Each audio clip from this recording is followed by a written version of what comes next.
ಉಡಾಯಿಸೋ ಖಾರ ಬಣ್ಣ ರುಚಿಯನ್ನು ನೀಡುತ್ತದೆ. ಮೆಣಸಿನ ಪುಡಿ ಚಿಂದಿ ಉಡಾಯಿಸೋ ಖಾರ ಬಣ್ಣ ರುಚಿ. ಅದು 3 ಅಂತ ನಾವು ಮಾಡ್ತೀವಿ.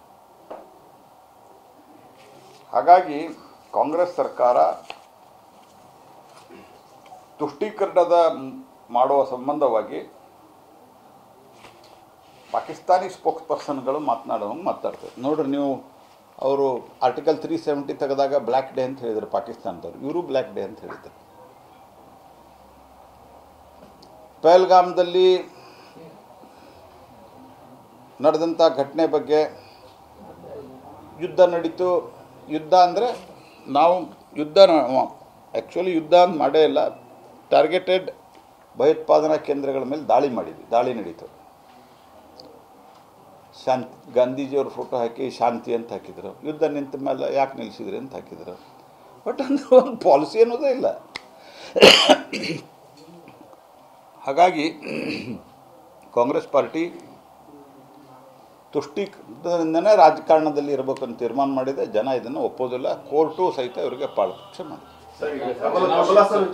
ಜನೌಷಧಿ ಕೇಂದ್ರಗಳ ಬಡವರು ಈಗ ಆಸ್ಪತ್ರೆಗಳಲ್ಲಿ ಹೇಳ್ತಾ ಇದ್ದಾರೆ, ಕನಿಷ್ಠ ಜೀವನ ಉಳಿಸ್ಕೋತೀವಿ, ಸರ್ಕಾರ ಪೂರೈಕೆ ಮಾಡಲಾಗತ್ತ ಔಷಧಿಗಳಂತ. ಬಿಜೆಪಿ ನಿಲುವು ಏನಾಗಿದೆ? ನಮ್ಮ ನಿಲುವು ಭಾಳ ಸ್ಪಷ್ಟವಾಗಿ ಹೇಳಿದ್ದೀವಿ. ನಾವು ಹೋರಾಟನೂ ಮಾಡಿದ್ದೀವಿ. ಇನ್ನೂ ಹೆಚ್ಚಿನ ಹೋರಾಟದ ಬಗ್ಗೆ ಈಗಾಗಲೇ ಚರ್ಚೆ ನಡೆದಿದೆ. ರಾಜ್ಯ ಅಧ್ಯಕ್ಷರು ಇಷ್ಟರಲ್ಲಿ ತೀರ್ಮಾನ ಮಾಡಿ ಅನೌನ್ಸ್ಮೆಂಟ್ ಮಾಡ್ತಾರೆ. ತೀವ್ರವಾದಂಥ ಒಂದು ಪ್ರತಿಭಟನೆಯನ್ನು ನಾವು ಸಲ್ಲಿಸ್ತೀವಿ. ಇಲ್ಲೂ ಆಗಿದೆ. ನಿಮ್ಮ ಸಲಹೆಯನ್ನು ನಾವು ಒಪ್ತೀನಿ. ಇನ್ನೂ ಜಾಸ್ತಿ ಆಗಬೇಕದು. ಯಾಕಂದ್ರೆ ಅವ್ರು ಆರಂಭದಲ್ಲಿ ಏನು ಹೇಳಿದ್ರಲ್ಲ ಫ್ರೀ ಕೊಡ್ತೀವಿ ಅಂತ, ಈಗ ಜನಕ್ಕೂ ಒಂದು ಸ್ವಲ್ಪ ಅನ್ನಿಸ್ಬೇಕಲ್ಲ. ಇವರು ಸುಳ್ಳು ಹೇಳಿದರು, ಫ್ರೀನೂ ಸಿಗ್ತಾ ಇಲ್ಲ, ಕಮ್ಮಿ ದರದಲ್ಲಿ ಬರ್ತಾ ಇದ್ದದ್ದು ಹೋಯ್ತು ಅಂತ. ಅದಾದ ನಂತರ ಅದು ಪಿಕಪ್ ಆಗ್ತದೆ. ನಾವೀಗ ಅದನ್ನು ಜನರಲ್ಲಿ ಜಾಗೃತಿಯನ್ನು ಮೂಡಿಸಿ ಹೋರಾಟವನ್ನು ಮಾಡ್ತೇವೆ. 100% ಆಗ್ತಾ ಇದ್ದಾರೆ. ಆ ತುಷ್ಟೀಕರಣದ ಭಾಗವಾಗಿ ಇದಾಗ್ತಾ ಇದೆ.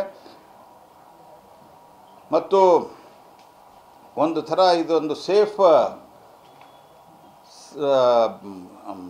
ಹೌಸ್ ಆಗಿದೆ ಕರ್ನಾಟಕ ಮೂಲಭೂತವಾದಿಗಳಿಗೆ, ಭಯೋತ್ಪಾದಕರಿಗೆ.